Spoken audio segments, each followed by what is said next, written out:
Hello my dear students, welcome back to my YouTube channel. एक बार फिर से आप सभी लोग हमारे channel Raqib sir official YouTube पे हैं। साथियों, हम लोग सिंथेसिस पढ़ रहे थे और हम लोगों ने सिंथेसिस में ये पढ़ा कि एक से ज़्यादा सिंपल सेंटेंस अगर हमारे सामने आ जाएं तो उनको हम कैसे कैसे सिंपल को सिंपल में ही बदल देंगे, जोड़ देंगे। उसके बहुत सारे रूल्स हमने पढ़े पिछले वीडियोज़ में।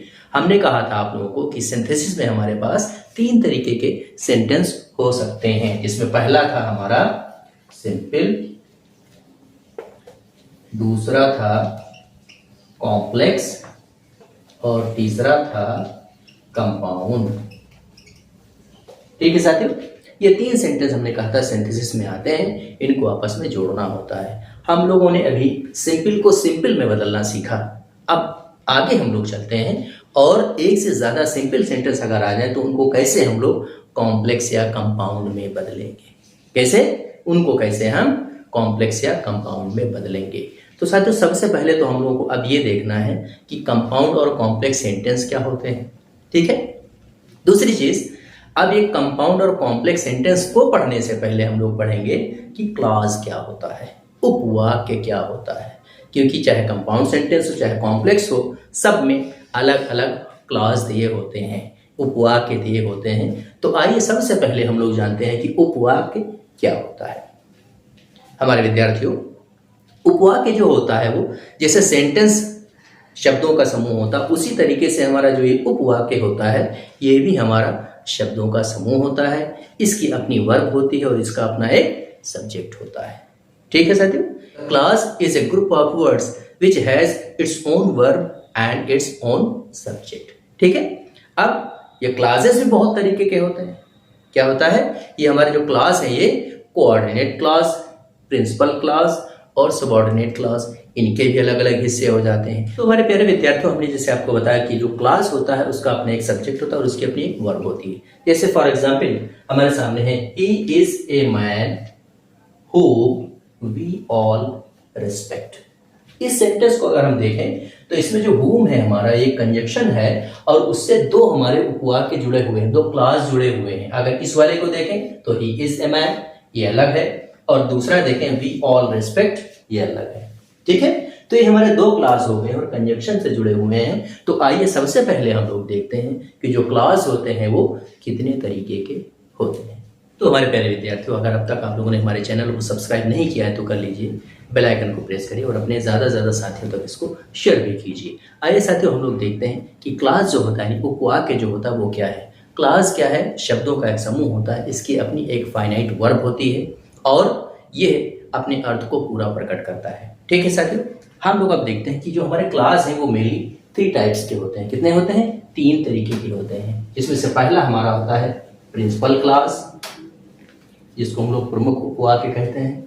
दूसरा हमारा होता है सबऑर्डिनेट क्लास, जिसको गौड़ या आश्रित उपवाक्य भी कहा जाता है। और तीसरा हमारा होता है कोऑर्डिनेट क्लास, या इसको समन्वय उपवाक्य भी कहते हैं।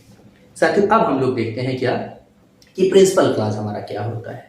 प्रिंसिपल क्लास हमारा जो होता है वो शब्दों का एक समूह ऐसा होता है जिसकी अपनी एक फाइनाइट वर्ब होती है और अपने अर्थ को ये स्पष्ट करने के लिए, क्लियर करने के लिए किसी अन्य उपवाक्य के ऊपर डिपेंड नहीं होता है, आश्रित नहीं होता है, फ्री होता है, जो अपने अर्थ को दिखाता है। ठीक है। जैसे यहाँ पे एक एग्जाम्पल है हमारा, it rains we shall stay at home.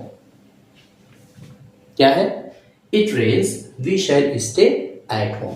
अब इस सेंटेंस में अगर हम लोग we shall stay at home को देखें तो ये हमारा प्रिंसिपल क्लास है, इसकी अपनी एक फाइनाइट वर्ब है और इसका अपना एक सब्जेक्ट है। अर्थ भी सही निकल रहा है, ये अपने अर्थ को स्पष्ट करने के लिए किसी अन्य सेंटेंस के ऊपर डिपेंड नहीं करता है, किसी अन्य उपवाक्य के ऊपर डिपेंड नहीं करता। तो ये हमारा हो जाता है प्रमुख उपवाक्य। वही अगर साथियों हम लोग देखें इट रेन्स, तो ये हमारा जो है अपना अर्थ पूरा नहीं कर पा रहा है। ये इट रेन्स हमारा सबऑर्डिनेट हो जाता है, आश्रित हो जाता है, जो इस प्रिंसिपल क्लास के ऊपर डिपेंड होता है। किसके? We shall stay at home के ऊपर। अब दूसरे नंबर पे हम लोग देखते हैं सबऑर्डिनेट क्लास या आश्रित उपवाक्य।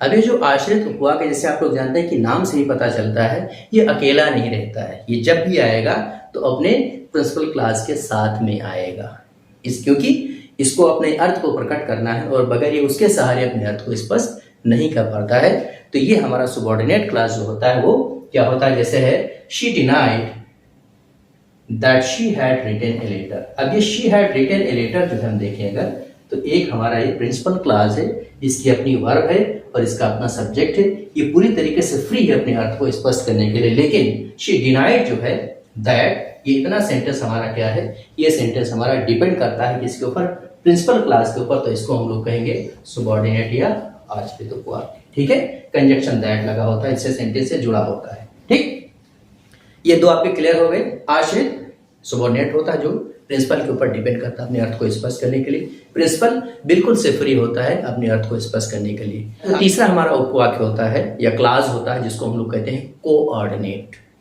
कोऑर्डिनेट जो है वो बिल्कुल प्रिंसिपल क्लास की तरीके से अपने अर्थ को स्पष्ट करता है, इसकी अपनी एक वर्ब होती है, ये किसी के ऊपर डिपेंड नहीं करता है। तो जाहिर सी बात अब यहाँ पे ये सवाल उठ रहा है कि अगर ये बिल्कुल अपने आप में फ्री है, किसी के ऊपर डिपेंड नहीं करता, तो इसको कोऑर्डिनेट कैसे कहते हैं? क्यों? इसलिए कहते हैं क्योंकि जब किसी एक सेंटेंस में अगर दो प्रिंसिपल क्लास हो जाते हैं तो उसमें एक प्रिंसिपल क्लास कहलाता है और दूसरा जो होता है वो कोऑर्डिनेट कहलाता है। क्या कहलाता है? कोऑर्डिनेट कहलाता है। वो बिल्कुल प्रिंसिपल क्लास के तरीके से ही काम करता है। साथियों, कॉम्प्लेक्स सेंटेंस या कंपाउंड सेंटेंस को पढ़ने से पहले ये क्लास का जानना बहुत ही ज़रूरी है, क्योंकि आप जब भी आगे चलेंगे जैसे जैसे पढ़ेंगे उसमें क्लास की बात ही आएगी, प्रिंसिपल क्लास की बात आएगी, सबऑर्डिनेट क्लास की बात आएगी, कोऑर्डिनेट क्लास की बात आएगी। अब हम लोग चलते हैं इसके आगे। हमारा दूसरे नंबर पर जो सबऑर्डिनेट क्लास है उसके 3 हिस्से हो जाते हैं। क्या हो जाते हैं? उसके 3 हिस्से हो जाते हैं। पहला उसमें कहलाता है नाउन क्लास, नंबर 2 पे है आपका एडजेक्टिव क्लास और नंबर 3 पे है आपका एडवर्ब क्लास।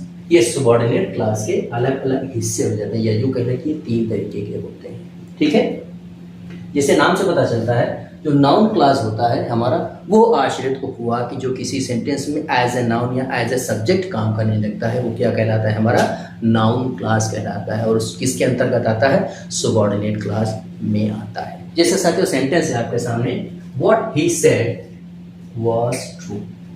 अब जो was true यहाँ पे ये वर्ब हो गई हमारी, और ये जो what he said है ये हमारा नाउन क्लास हो गया। ये किसका सब्जेक्ट है?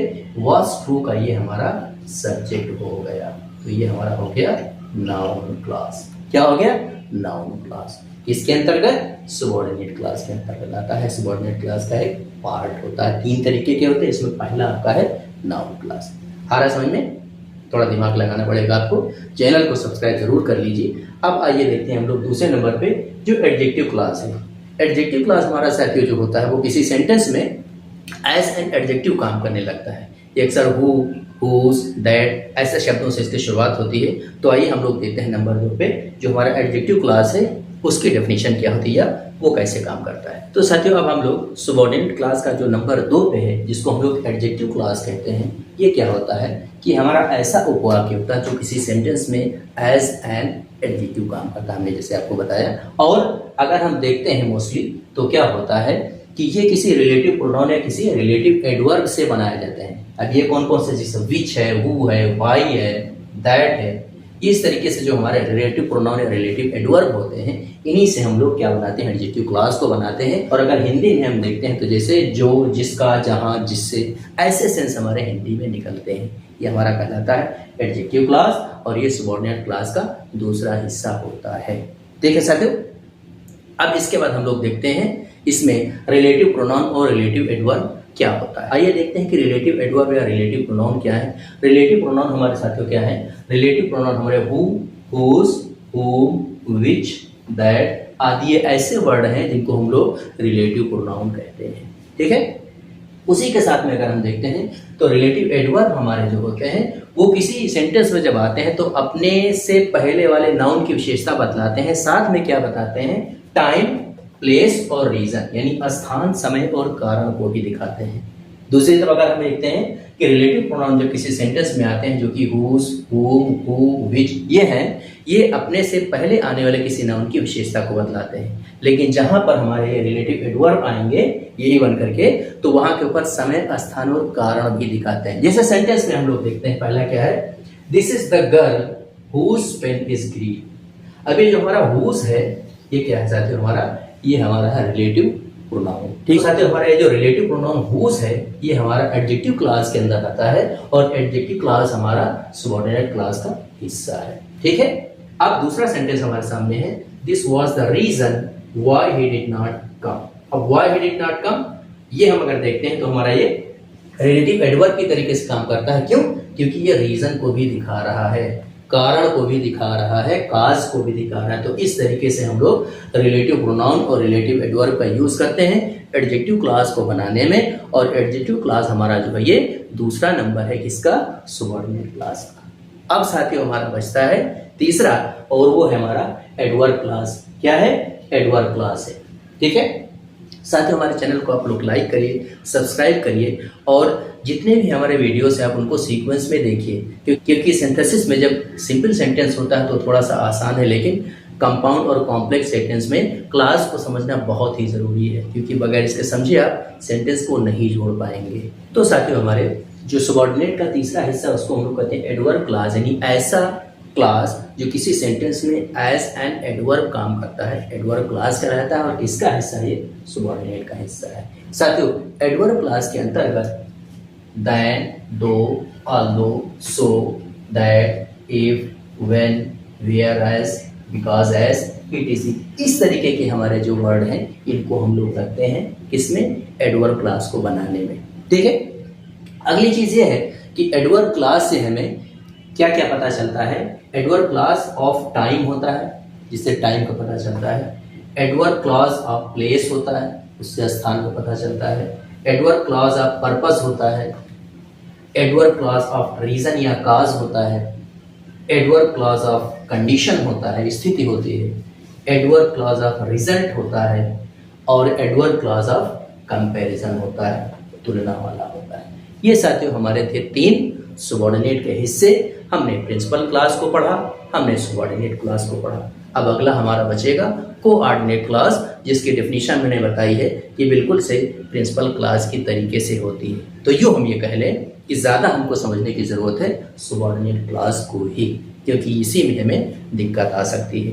तो साथियों इसी के आगे हमारा अगला वीडियो कंटिन्यू रहे। तो साथियों हमारे अगले वीडियो का आपको इंतजार करना है और तब तक हमारे इस सिंथेसिस के हिस्से को आपको मेमोराइज करना है, पढ़ते रहना है। तो साथियों मिलते हैं अगले वीडियो में आपके साथ, यहीं से कंटिन्यू करते हैं। तब तक अपना ख्याल रखिए। Take care, bye bye.